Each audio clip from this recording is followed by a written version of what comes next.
Salutations fraternelles à vous, mes bien-aimés. Salutations à vous qui venez de nous rejoindre dans ce cadre évangélique de l'émission Je n'ai point honte de l'évangile. Donc, l'hôte principal n'est autre que le pasteur Philippe Njoli. Bonsoir, pasteur. Bonsoir, mon bien-aimé Ventus. Comment vas-tu? Très bien. Écoute, moi aussi, ça va. Une question qui est mienne. J'aime bien savoir comment vous allez. Écoute, ça va. Je rends grâce au Seigneur. La Bible dit que rendez grâce à Dieu en toutes choses, car telle est la volonté de Dieu à votre égard. Et la Bible nous encourage également à rendre grâce à Dieu à tout moment où le Seigneur nous permet d'avoir le souffle de vie. La Bible dit c'est la journée que l'Éternel a faite. C'est pour vous un sujet de joie et d'allégresse. Donc je suis dans la joie et dans l'allégresse du fait que ce jour, Dieu me l'a accordé pour que je puisse faire son œuvre. Au-delà de faire son œuvre, je puisse être encore une source d'action de grâce et un objet d'adoration pour lui. Donc c'est pour ça que je suis très content, d'autant plus que Dieu me permet encore d'être avec toi et d'être avec mon ami qui nous vient de Kinshasa. Je te laisserai le soin de le présenter.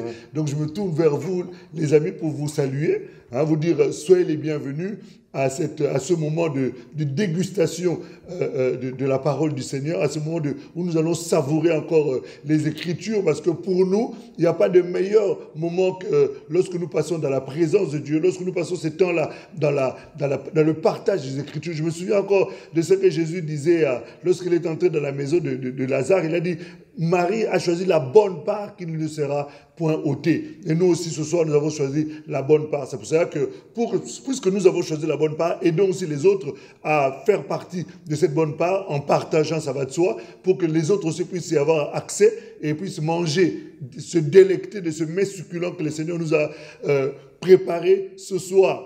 Donc, que Dieu vous bénisse richement. Surtout, faites en sorte qu'il n'y ait personne autour de vous pour vous distraire, parce qu'il faut vraiment être concentré. Je me souviens du commentaire d'une sœur qui disait, suite à l'émission précédente, que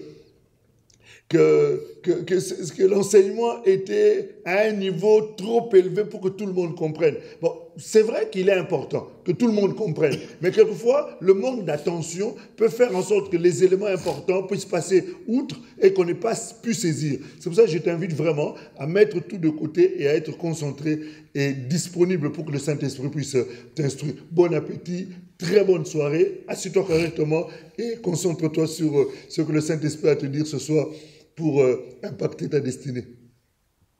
Oui, disposons-nous à ce que le Saint-Esprit nous instruise. L'instruction de ce soir, c'est avec l'homme de Dieu, Robert Kelalou, qui intervient pour une deuxième fois sur ce sujet très pertinent, le mystère du trou dans le mur. Le trou demeure, pasteur. Au fait, d'abord, bonsoir, pasteur. Bonsoir, mon bien-aimé.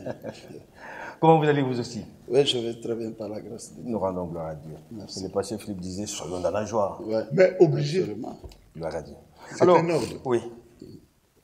Je disais, les trous persistent dans le mur. Bon. Les trous, c'est une réalité. C'est pour les enfants de Dieu aujourd'hui. C'est un degré, c'est un niveau de révélation. C'est tout à fait normal que la révélation de Dieu persiste dans nos vies. C'est normal. Et nous avons bien expliqué le trou, c'est un mécanisme que Dieu prend l'homme du monde physique pour l'amener dans le monde spirituel afin de voir les choses qui se font ou qui se fomentent contre les enfants de Dieu. Et donc nous avons besoin tous de faire l'expérience de ces mécanismes-là. Faire l'expérience de ces mécanismes-là. Mais il y a un frère qui est intervenu lors de votre première intervention, c'est le frère Guilhem Mwamba, je le cite par le nom, mais pour résumer sa pensée, il dit, mais à quoi ça sert de pouvoir aller au-delà des choses, alors quand on est rempli du Saint-Esprit, comme pour dire, être rempli du Saint-Esprit, ça suffisait que d'accéder à des zones inaccessibles. Comme vous direz. La parole de Dieu est tellement riche que nous pouvons intervenir sur plusieurs aspects. Quand nous parlons d'être rempli du Saint-Esprit après le baptême du Saint-Esprit, il y a ce que moi j'appelle l'action du Saint-Esprit. Le travail que le Saint-Esprit fait dans notre vie et qui nous amène parfois à faire des choses que les hommes ne peuvent pas faire. Je prends l'exemple, Jésus, il était dans la pirogue, il y a l'eau qui menaçait, il était fatigué avec la nature humaine, mais quand il s'est levé, il a eu la nature divine et il a blâmé le vent. Et le vent s'est arrêté. Donc nous pouvons dire, mais comment le vent menaçait son créateur? Donc c'est une action, c'est un niveau. Et par rapport aussi au Saint-Esprit, nous sommes remplis du Saint-Esprit, mais quelle est la dose que vous avez? Quel est le niveau? Et quand on nous parle du niveau du trou dans les murs, c'est un niveau élevé que nous devons accéder pour voir des choses. Mais il y a aussi un autre aspect, c'est que la gloire de Dieu est cachée. Ouais, mais la gloire des hommes est révélée. C'est-à-dire que Dieu ne peut pas nous montrer tout. Et il y a un effort que nous devons faire, il y a un travail que nous devons faire. Et ne pas seulement se suffire d'être rempli du Saint-Esprit. Donc il y a un travail que nous devons faire, c'est ce que vous dites.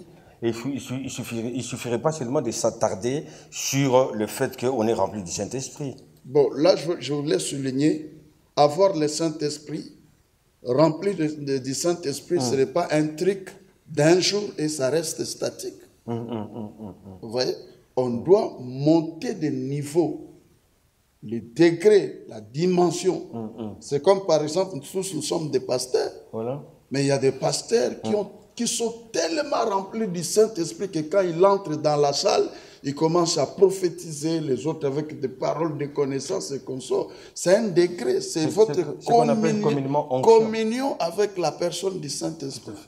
Oui, Pasteur Philippe, quand on entend dire être rempli du Saint-Esprit, le fait, l'exercice, la pratique du remplissage implique en fait, les niveaux quand même. Alors, on n'est pas rempli du jour au lendemain. Le Saint-Esprit, c'est d'abord une personne. C'est d'abord une personne avec qui on entretient une relation, on entretient une intimité, on entretient une complicité dans la marche et dans le fonctionnement de tous les jours. L'expérience du baptême du Saint-Esprit, c'est une expérience que nous vivons d'une manière instantanée. Je suis baptisé du Saint-Esprit, je suis rempli du Saint-Esprit en un instant T. Donc comme on est scellé. On est scellé. Je suis rempli du Saint-Esprit maintenant.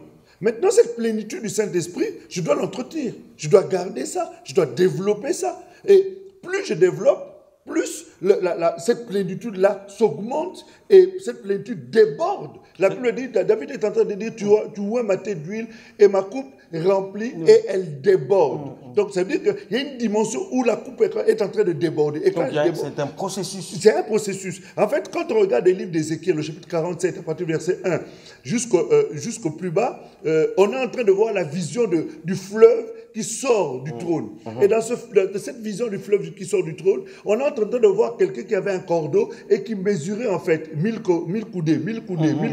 Et à chaque fois qu'il mesurait 1000 coudées, on voyait aussi que Ézéchiel, l'eau lui arrivait à la cheville. Au fur et à mesure qu'on mesurait la coudée, l'eau arrivait au niveau des genoux, au fur et à mesure la hanche, jusqu'à ce que lui-même, Ézéchiel dit que je ne pouvais plus, à partir du verset 3, vers le verset 3, il dit, je ne pouvais plus marcher et j'étais obligé de nager. En fait, c'est ça en fait les dimensions de la plénitude. Et quand on parle de l'eau, Jésus dit dans le livre de Jean, chapitre 7, il a dit, venez vous tous qui avez soif, venez boire de l'eau. Et la Bible déclare, un peu plus bas, toujours au chapitre 7, il parlait de l'Esprit. C'est-à-dire que le Saint-Esprit est une dimension de la plénitude du Saint-Esprit. Nous l'avons maintenant.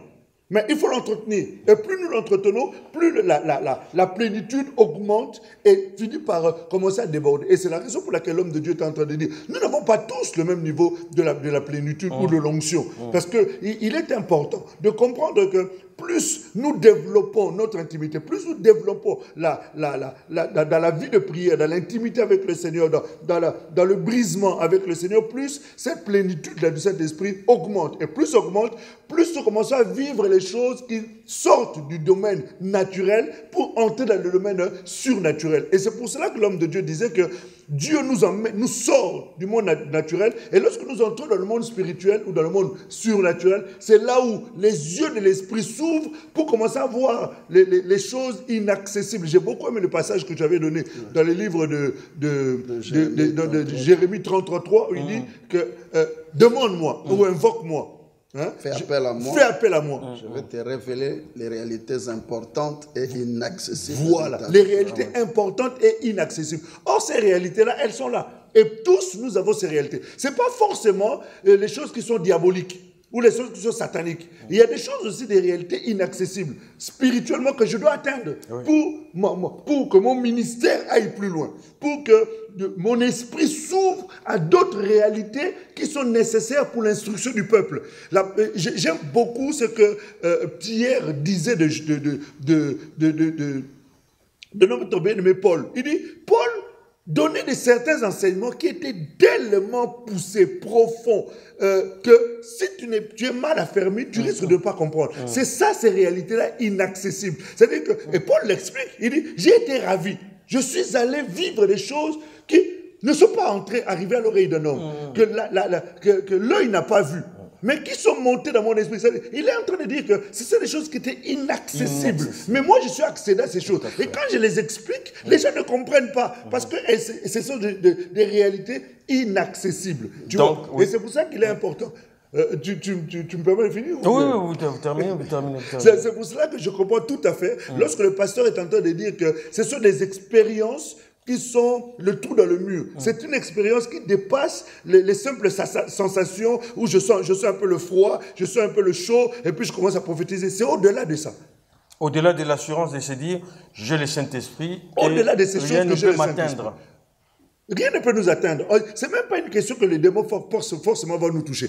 Le pasteur est en train d'exposer un aspect de cette réalité-là, montrer que derrière ce trou-là, ou dans ce trou, il y a des choses qui sont cachées, qui nous combattent, que nous ne comprenons pas toujours parce que notre œil spirituel n'est pas suffisamment éclairé pour voir ces choses-là.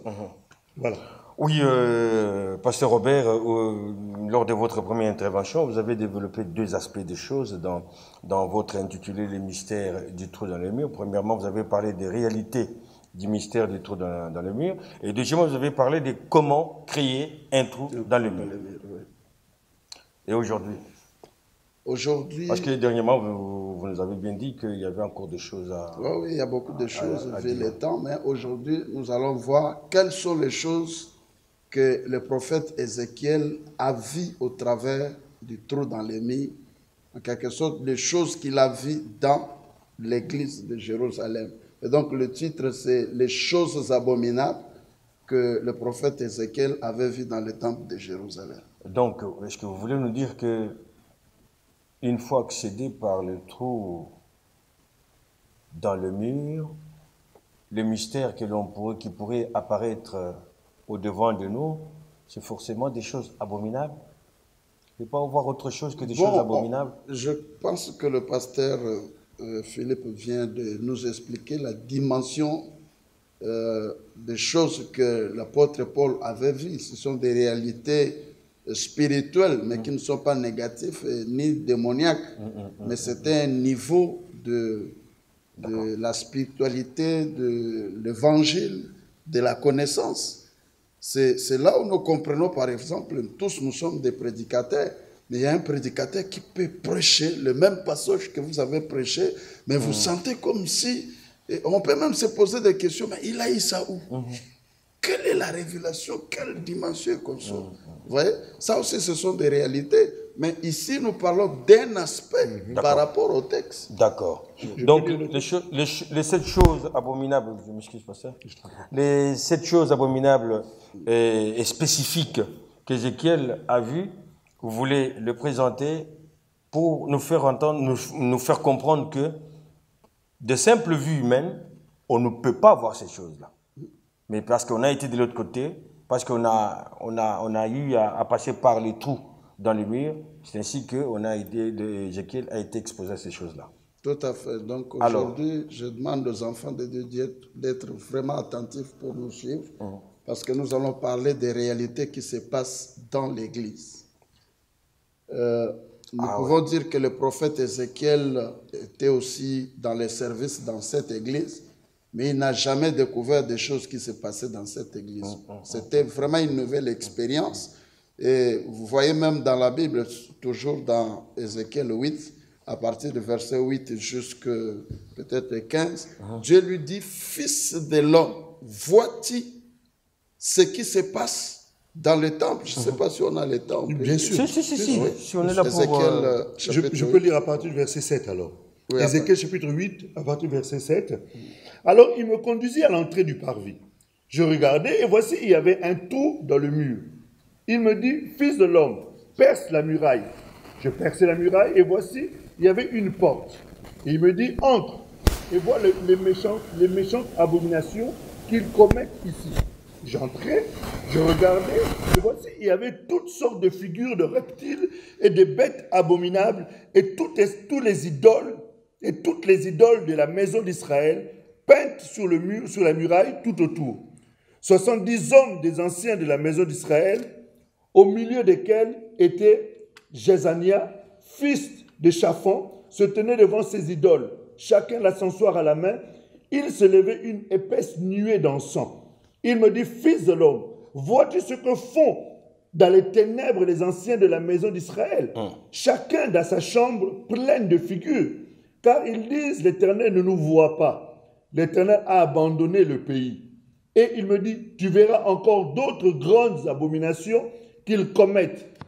Il me conduisit à l'entrée de la porte de la maison de l'Éternel, du côté du septentrion. Et voici, il y avait là des femmes assises qui pleuraient. Tammuz. Il me dit, vois-tu, fils de l'homme, tu verras encore d'autres abominations plus grandes que celles-ci. Il me conduisit dans le parvis intérieur de la maison de l'Éternel. Et voici, à l'entrée du temple de l'Éternel, environ 25 hommes, tournant le dos au temple de l'Éternel et le visage vers l'Orient, ils se prosternaient à l'Orient devant le soleil. On peut se limiter là-bas. Donc, quand nous analysons ou nous lisons bien ce texte, nous allons retrouver 7 choses abominables que le prophète Ézéchiel avait retrouvées dans le temple de Jérusalem, là où le serviteur, les hommes, les femmes venaient prier, mais ils ne voyaient pas ces choses. Ils étaient remplis du Saint-Esprit à l'église, mais il y avait des zones inaccessibles qu'ils ne pouvaient pas accéder. Et quelles sont ces choses-là? Les 7 choses, la première chose, c'est toutes sortes de représentations ou de figures de reptiles. Reptiles. Ouais. Représentation des reptiles. Représentation des reptiles. Ce sont des petits animaux que le monde utilise, le monde du ténèbre utilise comme des armes pour détruire les vies des enfants de Dieu. Là, c'était dans cette église-là, dans ce temple-là, alors que dans nos églises aujourd'hui, on n'a pas de figures de représentation des reptiles. C'est là où j'avais dit que le peuple de Dieu doit nous suivre avec beaucoup d'attention. Très bien.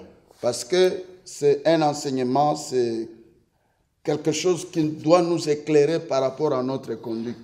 Parce qu'aujourd'hui, on a tellement de fidèles, de chrétiens nomades qui parcourent des églises et des églises pour trouver des solutions.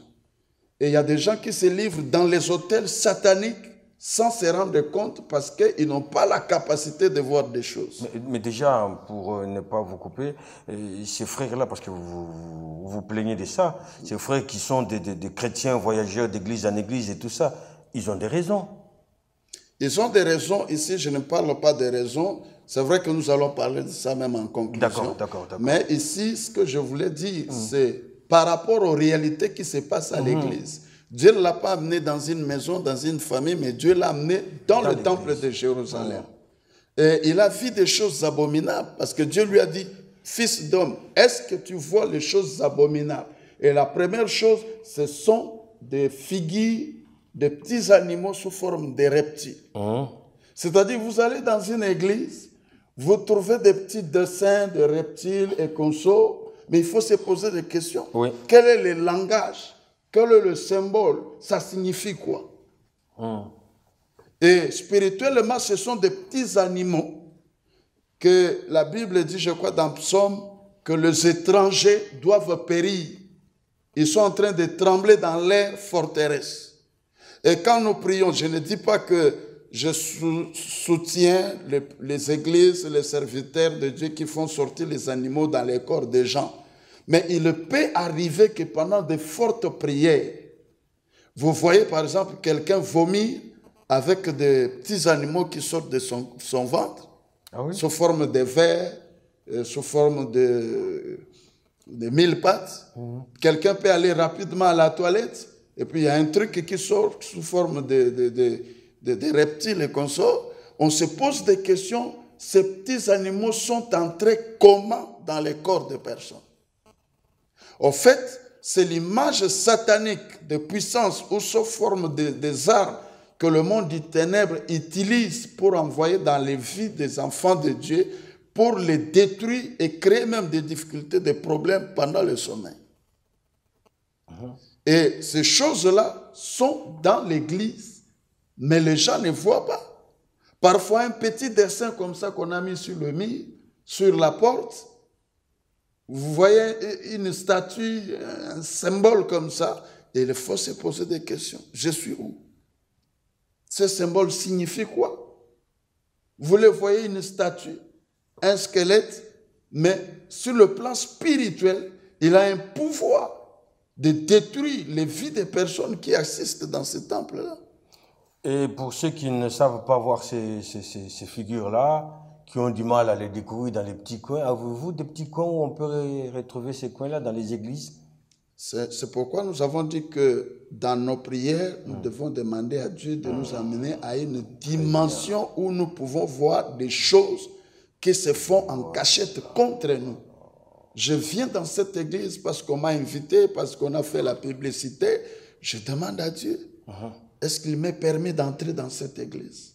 Ou si je suis entré, je vois des réalités, des histoires bizarres, je deviens attentif. Et c'est là où intervient l'importance du mystère, du trou dans les murs. Oh ouais. C'est un degré de révélation que nous devons accéder. Et la deuxième chose... Deuxième chose abominable. Oui, toutes sortes de représentations des bêtes abominables. Oui. Qu'est-ce que vous entendez par bêtes des abominables? Bêtes abominables, ce sont des animaux qui font peur, comme les lézards, comme les léopards, comme les hiboux, les vautours. Des animaux qui ont des aspects monstrueux. Monstrueux, voilà. C'est-à-dire que même pendant le sommeil comme ça, vous voyez un hibou qui vous apparaît, vous voyez un lion qui vous apparaît, ça vous fait des cauchemars. Or, spirituellement, ce sont des envoyés du diable pour vous mettre mal à l'aise, pour vous déconnecter dans la vie de prière et pour que vous ouvrez une porte afin qu'ils entrent et qu'ils puissent détruire votre vie. Là, vous insistez sur l'aspect de ces animaux-là, qui est un aspect monstrueux. Oui. Et ce sont des animaux, je donne l'exemple. Craindre tout animal qui a un aspect Oui, je donne l'exemple. J'étais, à l'époque, quand j'étais pasteur de l'église La Louange, on m'avait envoyé en mission à Londres. Et pendant que nous étions en train de prier, parce qu'on avait un séminaire, les intercesseurs, Dieu les a montré qu'il y avait des lions à la porte de l'église. C'était pour empêcher que le fidèle ne puisse pas entrer dans le temple. Vous comprenez? Quand les gens viennent à l'église, ils voient un animal comme ça, du coup, ils le fuient. Mais on ne le voit pas physiquement. Oui, mais il faut entrer dans le monde spirituel. C'est-à-dire que cette sensation-là, cette présence... Pour les gens qui viennent et qui ont du mal à accéder à l'église, parce qu'il y a des lions qui sont devant, comment ressentent-ils la présence des... Ça, c'est une domination sur le plan spirituel. C'est comme nous disons, par exemple, qu'il y a une sorcière qui s'est mise à la porte pour empêcher que les gens entrent à l'église. Voilà. Physiquement, on ne le voit, on ne le verra pas. Oui. Mais les gens, quand ils viennent, ils ont une sensation. Il y a quelque chose qui nous empêche. Une malaise, et puis il est retour. Ouais. Et donc, c'est des réalités comme ça qui se passaient dans les temples. Et c'est comme ça, nous les pasteurs, parfois, nous pleurons plutôt. Nous prions, nous prêchons. Mais vous voyez, aujourd'hui, moi je donne l'exemple à Kimbaou, chez nous au Congo. Vous pouvez travailler aujourd'hui, vous avez 200, 300 personnes. Et l'autre culte, vous avez 80 personnes. Et vous demandez aux gens, c'est comme si les gens ne voyaient pas la porte du temple, ils le passent. C'est comme si l'église n'existe pas dans cette adresse-là. Ah oui, il y avait l'église ici. Et parfois même des gens qui vous disent, ah bon, il y a une église ici. C'est-à-dire qu'il y a une force, il y a une zone d'ombre qui empêche que les gens voient la réalité spirituelle de l'église. Mais ici, c'est un pouvoir revêtus de corps, ou je ne sais pas qu'est-ce qu'il faut dire, de puissance des animaux monstrueux qui font peur aux gens quand ils viennent comme ça, ils sentent quelque chose de mauvais et ils retournent à la maison. Mais pasteur, ça fait un tout petit peu tiquer là en se disant, oui, toutes sortes de représentations de figures des reptiles, figures des animaux abominables, vous avez dit, et des animaux qui ont un aspect carrément monstrueux, oui, mais si vous dites ça, où est le Saint-Esprit au sein de l'Église? Le Saint-Esprit est à l'Église. Que fait le serviteur de Dieu à l'Église? Oui, le Saint-Esprit est à l'Église. S'il est ignorant de ces choses, nous sommes en train de parler d'une façon générale pour les églises. Oui. Et il y a des églises où ces choses-là ne doivent pas se manifester, mais il y a des églises où ces choses-là se manifestent. Mais nous savons avec Ézéchiel, dans ce temple du Seigneur, oui, il y avait tout le monde. Tout à fait. Tous les responsables du Je vous l'ai dit. Oui. Ça, ce sont des réalités que nous devons découvrir. C'est un enseignement. D'accord. Ce n'est pas moi qui ai écrit ça, ça se trouve dans la Bible. Très bien. Moi, je suis en train d'expliquer par rapport à la révélation que Dieu nous a donnée. Et ce que nos frères et sœurs doivent bien comprendre. C'est-à-dire que l'Église est là, le Saint-Esprit est là, mais le combat est là. L'ennemi vient. Vous voyez, par exemple, quand on parle de l'histoire de Job, Dieu voit Satan, il lui pose la question, tu viens d'où? Il dit, je viens de me promener sur la terre. Et plus tard, la Bible dit qu'il était dans la réunion des saints. Mais on se pose des questions. Comment le diable est entré dans la réunion des saints? Certainement, il y avait un frère, une sœur, qui avait des portes ouvertes, qui n'étaient pas connectées, qui ne s'étaient pas bien préparées, et que le diable s'est infiltré en elles. Pour participer. Le diable ne doit pas venir comme ça. Il y a toujours des portes d'entrée. Ce qu'on peut appeler des attitudes de combat. Voilà. Des dispositions de combat. Absolument. D'accord. Alors, si vous voyez dans mon explication, si je dis la préoccupation majeure de ces animaux monstrueux, c'est-à-dire ils travaillent comme des agents sataniques pour venir détruire les vies des enfants de Dieu. Dans l'Apocalypse, la Bible nous parle d'un dragon qui a poursuivi une femme. Et son objectif, c'était pour détruire cet enfant. La femme comme église. Le fils comme bénédiction à l'église. Et il vient avec objectif pour détruire le fils, détruire la bénédiction. C'est-à-dire que l'image des forces, l'image de représentation des animaux monstrueux, qui sont comme des forces démoniaques qui travaillent dans le but de détruire les vies des enfants de Dieu. Moi, je me souviens d'un témoignage d'un homme de Dieu qui est assez connu aux États-Unis, qui donnait le témoignage d'une vision que Dieu lui avait montrée. Et dans cette vision, il voyait un serpent qui est entré dans l'église. Et il priait, mais le serpent ne partait pas. Il priait, mais le serpent ne partait pas. Et Dieu, je pense avoir évoqué ça une fois dans une de mes interventions, et Dieu lui dit, il lui donne le nom d'un pasteur. Il dit, appelle cet homme-là. Lorsque lui, il viendra, il va travailler avec toi, et tu verras que cette histoire-là va être réglée. En fait, c'est pour tout simplement étayer, dire que les représentations des animaux sauvages, des animaux, des bêtes. L'apôtre Paul est en train de dire, il dit, il combattait contre les bêtes sauvages à Éphèse. Tu vois, il dit, je luttais contre les bêtes sauvages à Éphèse. C'est pour montrer que le diable vient, comme le pasteur le dit, comme il utilise l'aspect des animaux. Des animaux sauvages pour envahir ou attaquer. Un jour, je suis allé en mission dans un pays d'Afrique et j'arrive dans ce pays-là, je vais me reposer. On était à 3, à 4. Je vais me reposer et la nuit, il y a un lion qui vient. Et il dit, c'est moi qui suis le protecteur de ces lieux. Et qu'est-ce que vous êtes venu faire ici? Ah oui. Et on a eu un combat avec ce lion-là. Et on l'a vaincu et il est parti. Mais c'était le protecteur du lieu. Et c'est par la suite que j'ai compris. Parce qu'au départ, je n'avais pas bien saisi le c'est après.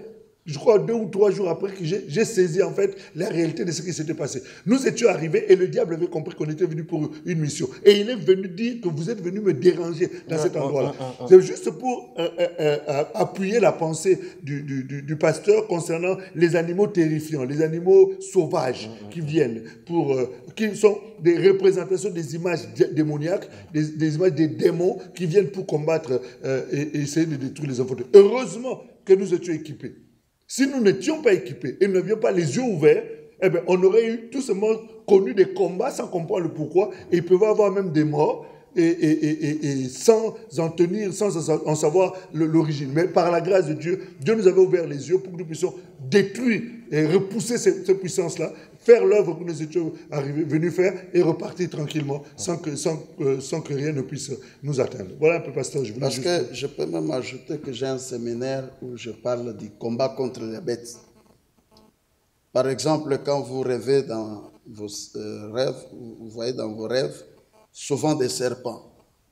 Vous voyez, les serpents, il marche seul. Il n'a pas d'amis. Il est prudent. Au fait, c'est un langage que Dieu vous dit, faites attention. Il faut être prudent parce que l'ennemi peut se servir des gens qui sont à tes côtés pour te créer des problèmes. Mais le deuxième aspect, la deuxième dimension, c'est que quand vous voyez un serpent dans votre rêve, c'est le diable en personne qui s'est levé pour vous combattre. Je donne un deuxième exemple pour ne pas aller très loin, c'est le chien. Quand vous voyez les chiens, ils crient 2 fois. Disons de 2 façons, il aboie et puis il crie. Quand il aboie, les gens qui sont dans les quartiers, quand vous êtes sensible, vous allez sentir qu'il y a un mauvais esprit qui est entré dans les quartiers. C'est-à-dire que le serpent, le chien a la capacité de voir des choses. Il a une perception de voir les choses. De ressentir et il est utilisé même dans le monde de la sorcellerie. C'est une bête monstrueuse. Bah, ici, enfin en Europe, je voulais dire, les chiens font partie des familles. Hein. Oui, c'est ça. Donc là, je parle plus des aspects spirituels. Mais quand vous voyez aussi, il y a un autre aspect spirituel, c'est le chien. C'est un animal qui garde, qui protège, tout. Voilà. Et dans le monde satanique, donc, si vous voyez un chien, je ne dis pas un chien physique, mais c'est pendant le songe. C'est-à-dire que l'ennemi vous a déjà récupéré et vous êtes gardé par le pouvoir satanique. Oui, si on s'attarde sur ces points-là, nous irons beaucoup plus loin parce que cela dépend des compétences que Dieu a mis en chacun de nous pour pouvoir déceler ces choses-là. Donc l'essentiel, c'est que Dieu a fait voir à son serviteur toutes sortes de bêtes monstrueuses. Voilà, ça c'est Ézéchiel. Les vies des enfants de Dieu. Ça c'est Ézéchiel. La troisième chose. La troisième chose abominable. Et la vie des idoles. Des idoles dans les temples. Et il a dit qu'on les a mis sur le mur, qu'on a peint, et c'est difficile pour que les gens voient ça. Et ces idoles-là attirent... Mais avant ça, le peuple d'Israël avait des idoles et tout ça. Oui, le peuple d'Israël avait des idoles. C'est pourquoi cette pratique-là, ils ont amené ça à l'église. Ils ont amené ça dans le temple pour détruire les enfants de Dieu. L'objectif, c'est quoi? C'est pour créer la jalousie de Dieu. Parce que Dieu était dans le temple, Dieu intervenait, Dieu délivrait les gens. Alors, pour déloger Dieu, c'est difficile. Donc, les idoles ici, comme on a dit pour les 2 premières choses abominables, cela peut être visible ou pas, mais forcément, on parle des idoles ici, des idoles qui ont été révélées, présentées, exposées, grâce au mystère du trou dans les mains. Voilà. Mais c'est une révélation de la compréhension des choses par rapport à l'idole. Parce que quand il y a des idoles à l'église, c'est-à-dire on n'adore plus Dieu, on adore d'autres dieux. Et cela crée la colère et la jalousie de Dieu. Dieu va abandonner son peuple. Il y a beaucoup d'enfants de Dieu. Voilà, Dieu va abandonner son peuple et le monde des ténèbres va régner au pays. C'est pas de l'idolâtrie, ça? Oui, mais c'est de l'idolâtrie. Quand on parle de l'idole, c'est de l'idolâtrie. Et ici, je voudrais donner un exemple, quelques exemples plutôt pour passer rapidement. Vous voyez dans une église où les gens viennent témoigner avec un calendrier parce qu'on a mis la photo du pasteur. Que j'ai mis ce calendrier à la maison quand j'avais des problèmes. je pris les calendriers, je commençais à citer le nom de mon pasteur, et puis le Dieu de mon pasteur s'est manifesté, j'ai été guéri. Donc on commence maintenant à prendre le pasteur plus que Dieu. Les images des pasteurs, les images qu'on met à l'église et qu'on sort, ça doit nous attirer l'attention de comprendre que nous tombons dans l'idolâtrie. Et ce sont des choses... Par rapport au pasteur, peut-être que une personne peut être limitée dans sa formulation des prières parce qu'elle est tourmentée par les problèmes qu'elle connaît et tout, et tout, et tout. Et du coup, on peut être poussé par cette envie d'être assisté par son pasteur et... Oui, on peut exploser comme ça, ça peut arriver. Ça c'est un degré de relation qu'on a avec son Père spirituel. C'est un canal que Dieu se sert pour bénir les enfants de Dieu. Mais nous ne devons pas le prendre comme Dieu. Comme une référence. Nous ne devons pas dire que non, je cours pour acheter le calendrier parce qu'il y a la photo du pasteur, je mets dans ma maison et c'est ça ma protection. Ou quand je vais prier, je vais m'agenouiller devant les calendriers là où il y a la photo de mon pasteur. C'est les pratiques de l'idolâtrie. Deuxième exemple de l'idolâtrie, c'est la pratique qu'on fait aujourd'hui. Peut-être qu'ici on n'a pas encore fait ça, mais chez nous, vous voyez des pasteurs en train de vendre de l'eau. La pratique chez vous, c'est en République démocratique du Congo, évidemment. Et les gens courent pour acheter de l'eau parce qu'il y a la guérison là-dessus. Quel type d'eau? L'eau des robinets? Oui, non, l'eau qu'on vend avec des petites bouteilles fabriquées dans des usines. Et que disent-ils de cette eau-là? Que c'est une... Bon, le pasteur vient, il prie, il dit, ça c'est la guérison, c'est le miracle. Si vous avez des problèmes, vous êtes malade, vous avez besoin du travail, venez acheter une petite bouteille à $10 et les gens viennent. Ça, ce sont des pratiques de l'idolâtrie. Mais les gens sont aveuglés, ne voient pas ces choses-là. Vous comprenez? Heureusement qu'en Occident, il n'y en a pas, pasteur Philippe. En Occident, jusque-là, je n'ai pas encore entendu ça. Mais nous, si nous entendons, nous crierons la trompette sonnerons la trompette pour informer les enfants de Dieu. Oui. Donc, il y a plusieurs pratiques de l'idolâtrie. Il y a des gens qui prennent leur leader spirituel comme de Dieu, s'agenouiller, venir essuyer les chaussures et consort. Bon, je ne suis pas là pour critiquer des gens, mais je suis un enseignant qui apporte un plus par rapport à cette révélation. Mais nous n'allons pas confondre cela à un bon chrétien qui est quand même reconnaissant par rapport à l'encadrement qu'il reçoit de son pasteur, de pouvoir lui apporter une cravate, par exemple. Non, là, il n'y a pas de problème. Ça, c'est une action de grâce. Mais le problème, c'est de voir l'homme de Dieu comme un Dieu.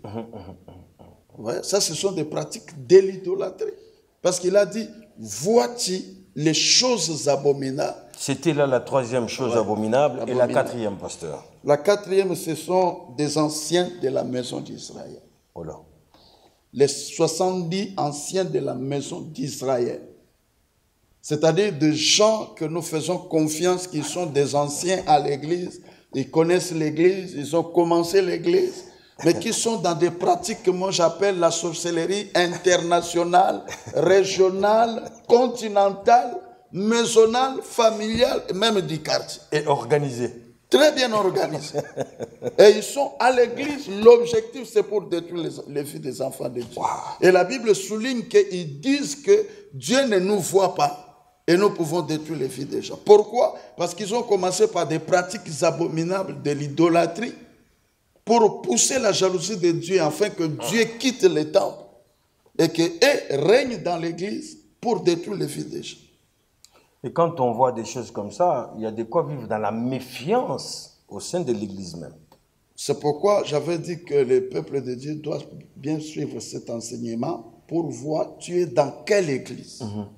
Et si tu es dans une bonne église, reste dans ton église. Il faut faire une prière personnelle pour être mis au courant de toutes et de discerner aussi les choses qui se font dans l'église. Parce qu'aujourd'hui, pratiquement 80% des choses que...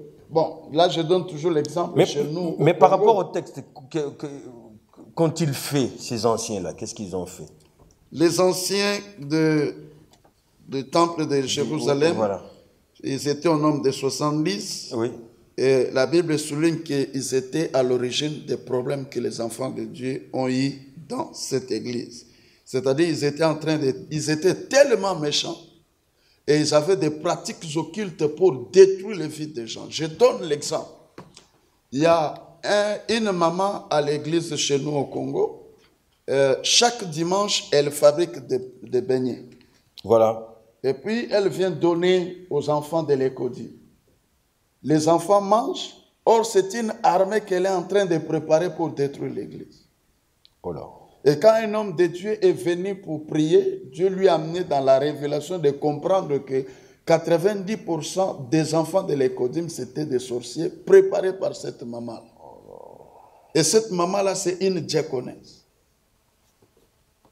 Ça, je donne un exemple pratique pour ne pas parler des réalités qui se sont passées à Jérusalem.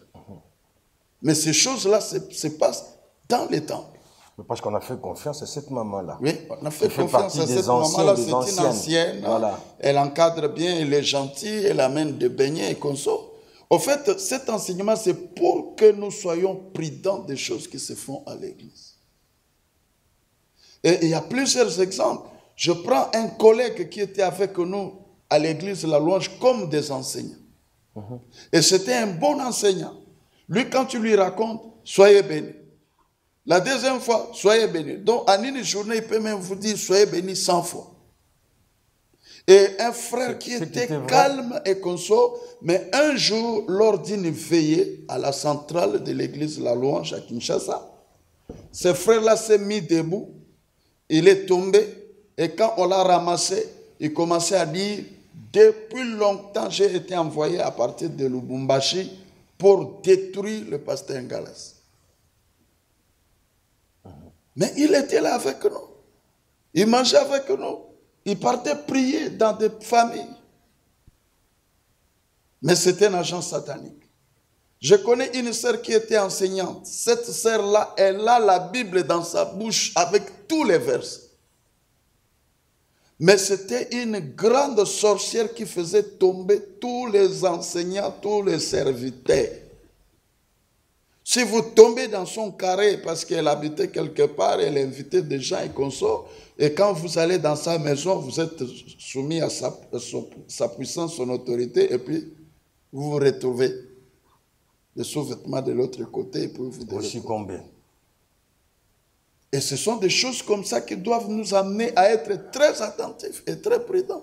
Oui, mais est-ce que ces choses abominables ne touchent, en ce qui concerne les anciens, est-ce que ça ne concerne que les anciens qui ont de mauvaises pratiques, ou aussi ça tient compte de comportements simples des anciens? Non, c'est-à-dire que ce que nous devons savoir, c'est que l'homme les attitudes dans l'Église. L'homme a la chair, et la grâce n'est pas les capacités de l'homme. C'est-à-dire que moi, le pasteur, vous pouvez me reprocher dans telle chose, peut-être colérique, peut-être tout ça, ce sont des efforts que nous faisons tous les jours.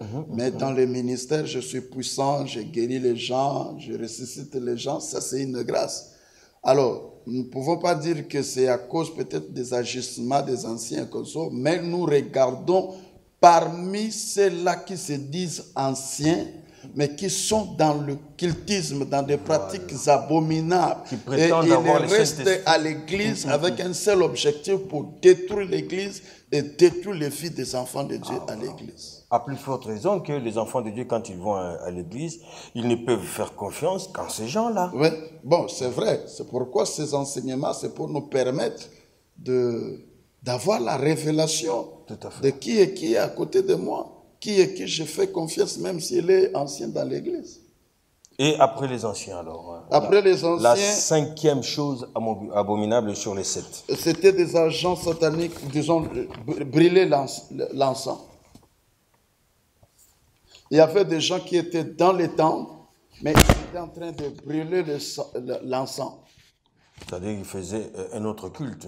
Oui, c'était un culte abominable. C'est-à-dire que chacun avait l'encensoir et ils avaient l'encens pour que quand il brille, il y avait de la fumée qui sortait. Et cette fumée-là, c'est une puissance de domination qui fait que quelqu'un est venu de sa maison en très bonne santé, Il entre à l'église, il commence à tousser et ça devient une toux chronique.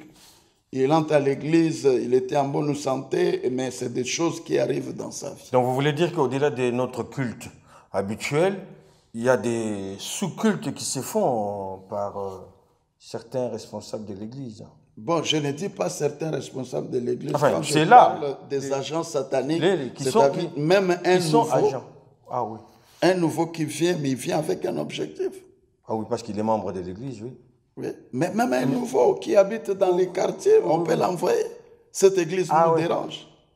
Les lions que le pasteur a vus là, c'était une puissance qui est venue pour les attaquer.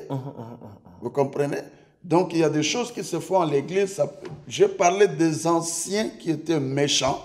Ça, c'est une image de gens qui se disent que nous avons commencé l'église, nous connaissons l'église et qu'on sort, mais qui sont là pour détruire les vies des gens. Je ne dis pas tous. Non, non, pas tous, pas tous. Mais il y a quelques-uns. Mais il y a aussi des agents sataniques. Vous êtes à l'église et ils viennent brûler l'encens pour dégager l'odeur. Ils viennent avec de mauvaises odeurs pour détruire les vies des gens, pour contaminer les gens.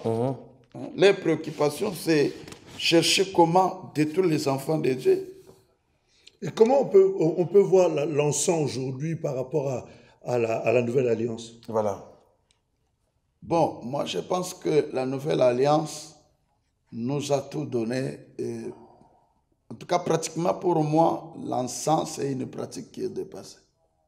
Ah, une pratique qui est dépassée. Qui est dépassée, qui est mélangée, qui a des ramifications un peu compliquées. Que je ne peux pas conseiller à mon frère d'aller, on va prier pour vous, et puis on brûle l'encens. L'encens, c'est quoi? C'est plus que Jésus-Christ. C'est plus que le sang de Jésus. C'est plus que la puissance de la croix. C'est plus que la puissance de la parole. Elle vous convainc, cette réponse-là? Non, parce que j'ai posé la question pour actualiser un peu les choses. Parce qu'effectivement, aujourd'hui, c'est ces anciens-là brûler l'encens. C'est-à-dire, l'encens, dans la dimension aujourd'hui par rapport à la Nouvelle Alliance, c'est les prières. Oui. C'est des prières qu'on fait monter. Voilà. Alors, quelqu'un peut prier pour toi. Un ancien peut prier. La Bible dit, dans le livre de Jacques, si quelqu'un est malade, qu'il appelle les anciens, qui prieront pour lui en l'oignant d'huile. Parce que la prière de la foi guérit le malade. Et s'il avait commis un péché, cela lui sera pardonné. C'est-à-dire, tu viens pour qu'un ancien prie pour toi. Mais il savait que pendant que l'ancien est en train de prier, il prie peut-être en langue ou il prie en imposant les mains, les paroles qu'il déclare, on entend bien que c'est des paroles de bénédiction, mais ces paroles-là, en réalité, sont en train de détruire plutôt que d'apporter le bien. Donc, c'est dans cet esprit-là que je voulais emmener la dimension de l'encens. Parce que si on ne comprend pas, on peut se dire, ben, oui, on ne brûle pas l'encens à l'église. Oui, effectivement, on ne brûle pas l'encens. Mais la prière, c'est l'encens qu'on fait monter. Parce que l'encens était fait pour que l'odeur... Et puis, quelle est cette personne-là qui est en train de prier pour vous? Quel est son état d'âme? Et les résultats, c'est quoi par rapport à votre vie? Et la sixième chose abominable? La sixième, c'était des femmes qui étaient en train de pleurer le dieu Tammuz. Ah oui. Les femmes pleureuses. Oui, les femmes qui pleuraient le dieu Tammuz, parce que pour eux, ils considéraient que... Qui pleurent, ce sont des femmes qui pleurent. Qui pleurent. Oui. Le dieu Tammuz... Pleurer, ici, on peut sous-entendre ça comment? Invoquer, c'est ça? Oui, c'est l'invocation. Ouais. L'invocation, hein? C'est-à-dire qu'ils considèrent le dieu Tammuz comme un dieu qui a la capacité de gérer la végétation. C'est-à-dire que quand, pendant la période sèche, quand il y a des arbres, des plantes qui sèchent, ils disent que le dieu Tammuz est mort. Et pendant la période pluvieuse, c'est quand les feuilles commencent à sortir, ils disent que non. Alors aujourd'hui, au sein de nos églises, quel est ce type de représentation? Bon, ça, c'est une dimension spirituelle que j'appelle quand Dieu avait chassé Lucifer du ciel. Lucifer n'est pas descendu directement sur la terre. Lucifer est allé s'implanter dans les ciels inférieurs. Et là, il a placé deux entités spirituelles très méchantes.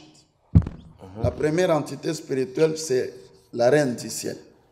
La reine du ciel est en train d'opérer aujourd'hui dans la protection, dans l'argent, dans la magie, dans l'église avec des gens qui sont dans des mélanges et qu'on sort pour avoir beaucoup de gens, pour être une grande église, un pasteur s'élève dans la beauté des femmes, dans l'impudicité. La Bible dit que c'est une femme prostituée qui habite sur de grosses pierres dans les grandes eaux, où les rois de la terre vont se prostituer pour avoir des protections et du pouvoir.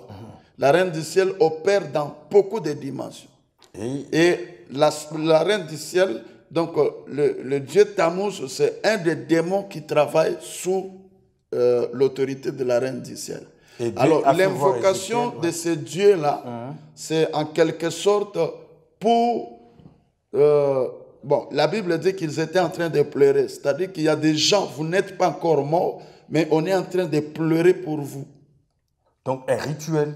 Voilà, un rituel. Donc on fait un rituel sous forme de pleurer quelqu'un pour qu'il meure, pour qu'il soit dans la destruction, en quelque sorte. Et puis, si nous arrivons au 7e, c'est la même chose avec le dieu Tammuz, c'est l'adoration du dieu soleil. 25 anciens qui ont tourné le dos à l'église et qui regardaient au ciel en train d'invoquer. Ils invoquaient quoi? C'est là où je parlais de deux entités. Les femmes étaient en train d'invoquer le Dieu, la reine du ciel, qui est une entité très puissante du diable. Mais il y a aussi une autre entité très puissante, c'est le Dieu soleil, où il y a des églises qui font sortir les fidèles pour que tout le monde tourne ses yeux en l'air pour invoquer le Dieu soleil. Où nous voyons par exemple en Angleterre, un enfant est né, on doit le sortir pour le montrer. Ça, c'est des incantations. C'est pour invoquer une puissance céleste afin de dominer les enfants de Dieu à l'église. Parce que vous faites allusion à quoi? À quel enfant en fait? Mais c'était l'enfant de la famille royale. C'est un prince. Oui, on les présente à ces sujets. On les appelle même ces sujets. Oui, vous dites ces sujets, mais moi je donne l'information. C'est le Dieu soleil qui était en train de consacrer cet enfant. Le Dieu soleil, bon, pas Dieu soleil, mais l'entité. Je parlais de la reine du ciel, je parlais du Dieu soleil. C'est-à-dire le Dieu soleil, c'est une entité spirituelle très méchante du diable, placée dans le ciel inférieur, qui donne le pouvoir de la foudre, qui donne le pouvoir de la protection, qui donne le pouvoir de la destruction, qui peut même amener des maladies du ciel pour frapper les enfants de Dieu. Alors, et donc, les 25 anciens, là, les 25 personnes, ils étaient en train d'adorer le Dieu soleil, au lieu d'adorer Dieu. Notre temps est en train de s'écouler de manière beaucoup plus rapide. Nous risquons déjà de l'épuiser. 7 choses abominables, d'une façon tout à fait ramassée. Qu'est-ce que cela voulait dire? Qu'est-ce que Dieu voulait représenter par ces choses? En fait, Dieu était en train de montrer toutes les pratiques que les hommes méchants, les femmes méchantes faisaient à l'église. Montrer aussi le comportement des gens qui viennent à l'église. Parce que quand nous parlons même de l'adoration de Dieu soleil, c'est-à-dire que des gens qui viennent à l'église, mais ils vont aller adorer d'autres dieux en dehors de l'église, dans l'objectif de détruire les enfants de Dieu. Et le comportement ici, c'est par rapport à ces choses-là, par rapport à ces réalités-là, nous devons voir ça. Et quand nous voyons ça, nous sommes dans notre église, mais il y a des gens qui viennent faire des pratiques comme ça. Nous n'avons pas à combattre contre des personnes, mais nous combattons contre ces esprits-là. Tout à fait. Et quand vous lisez Ézéchiel 9, 1 à 11, Dieu lui-même a envoyé 6 anges pour descendre dans la ville de Jérusalem, même dans le temple, pour commencer à détruire. Et avant de commencer à détruire, qu'est-ce qu'il a fait? Il a mis un signe sur la face de gens qui craignaient Dieu et qui marchaient dans la sanctification. Et puis les gens qui n'avaient pas de signe, Dieu a donné l'ordre de les exterminer, de les détruire. Jusqu'à tel point que le prophète Ézéchiel commençait à avoir pitié. Il a dit, pourquoi tu permets comme ça? Dieu a dit, c'est comme ça. Et jusqu'à ce que les anges ont terminé leur mission. Donc, quand nous arrivons dans l'aspect du combat spirituel, nous aimons notre église. Et nous ne pouvons pas accepter que ces choses-là se développent dans l'Église. D'accord. Et donc nous devons prier. Donc nous devons prier, quand nous voyons ces choses-là dans l'Église, nous devons prier pour notre Église. Ces sujets, les mystères du trou dans le mur, tiennent-ils seulement à l'aspect de la vie au sein de l'Église ou bien ça peut aussi nous concerner personnellement dans notre vie de tous les jours? Ça nous concerne aussi dans notre vie de tous les jours parce qu'aujourd'hui, il y a tellement de choses qui se passent dans la vie chrétienne. Je donne l'exemple, il y a un homme de Dieu qui a témoigné, il était dans un avion, il monte dans l'avion, la première classe, il va voir quelqu'un qui était à ses côtés en train de prier pendant 30 minutes. Alors il observait quand cette personne a terminé, « Ah mon frère, comment tu vas ?» Il dit, « Moi je suis ton frère. Je suis en train de prier pour détruire le ministère de ceux-là qui se disent des serviteurs de Dieu. » Oh là. Il savait qu'il était serviteur de Dieu? Non, non, c'est-à-dire que moi je prie. Ouais. Toi aussi tu es serviteur de Dieu. Ouais. Tu me vois, tu dis, ah bon, je suis à côté de mon frère. Voilà. Et dès que je termine ma prière, tu me salues, je m'énerve. Je dis que je ne suis pas chrétien. Pourquoi tu m'appelles mon frère? Ah ouais. Vous comprenez? Ouais. Et nous avons besoin de cette révélation, même dans nos relations. Alors qu'il était en train de prier. Voilà. Ouais. Mais c'était une prière de destruction de vie des gens. Ah ouais. D'accord. Et deuxièmement, je suis allé en prière dans la brousse. J'étais en train de prier avec mon épouse. Et puis je vois une maman qui saute là, qui vient, il commence à tourner, faire des prophéties. Je dis, maman, arrêtez. Oh non, tu vois, quand des visiteurs sont venus chez Abraham, Abraham était gentil, il leur a donné de la nourriture, et puis ils lui ont révélé des choses, mais toi, je viens au lieu de m'accueillir. Mais avec quelle intention? Moi, je suis pasteur, toi, tu pries, et puis moi, je commence ma prière, toi, tu viens. Mais l'aveuglement aujourd'hui, c'est quoi? Les gens aiment des prophéties. Et après la prophétie, est-ce qu'on peut prier pour vous?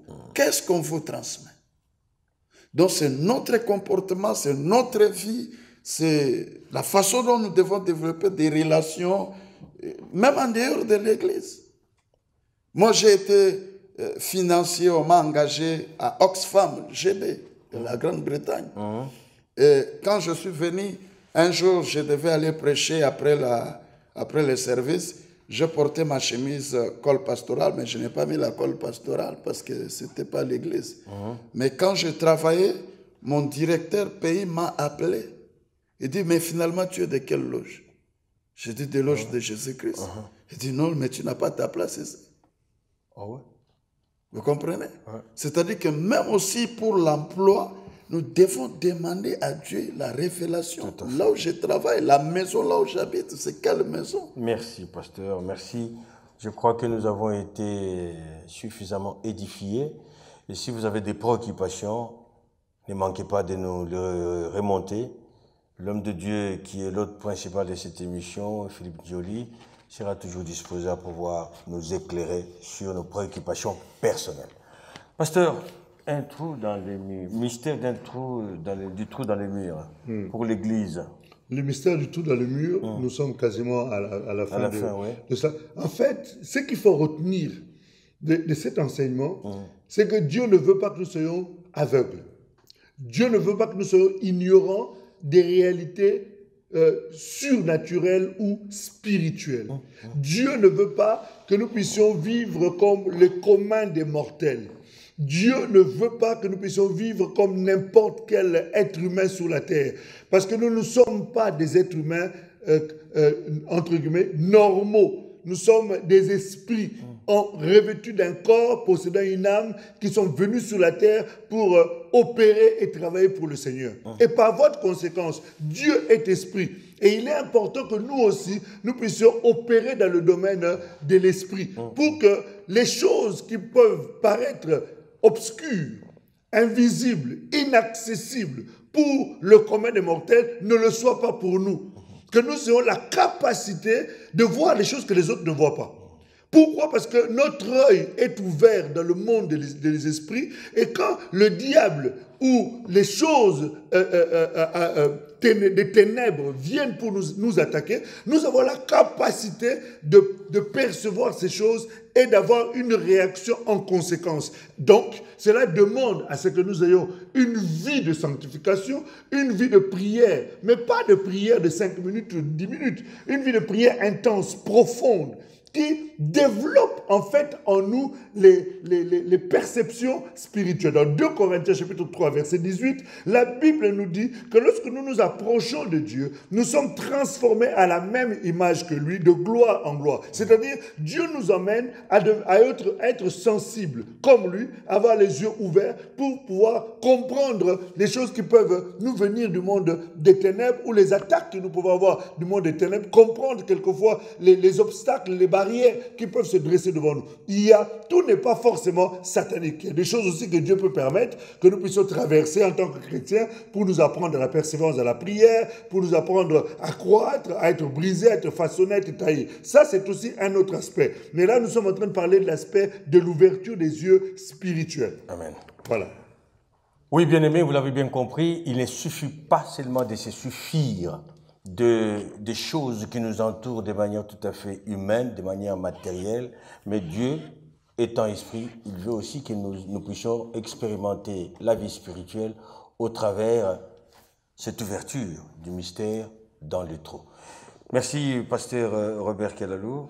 Pour vous, je vous présente encore un troisième livre qui s'intitule « Bâtir ma vie chrétienne », dont l'auteur est le pasteur Robert Kelalou. Vous écrivez beaucoup, pasteur? Oui, j'écris beaucoup. Donc, là, on avait présenté 2 livres, mais il y a à peu près 4 livres. Il y a « Ton problème, c'est ta fondation ». Il y a « Comment détruire les influences ancestrales et démoniaques de la maison de ton père ».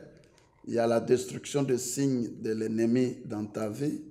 Et le 4e, c'est « Un nouveau départ ». Et celui-ci, c'est le 5e, Bâtir ma vie chrétienne. Évidemment, il y a aussi un petit livre là, Le plan de Dieu pour la jeunesse. D'accord. Et si vous voulez le trouver, vous venez à la bibliothèque de l'église Amour et Vérité. Vous allez le trouver là-bas. Bibliothèque de l'église Amour et Vérité, en France bien sûr, mais partout au monde. Vous pouvez utiliser les références du cadre de l'émission Je n'ai.on de l'Évangile pour pouvoir vous renseigner sur comment accéder à ces beaux documents très édifiants. Que le Seigneur vous bénisse. Je voulais juste rajouter une dernière chose. Il se pourrait que lorsque le pasteur a intervenu, qu'il y ait des choses qui ne vous semblent pas très claires, ou des choses dans lesquelles vous vous retrouvez dans votre façon de vivre, des réalités que vous retrouvez dans le monde, dans votre vie.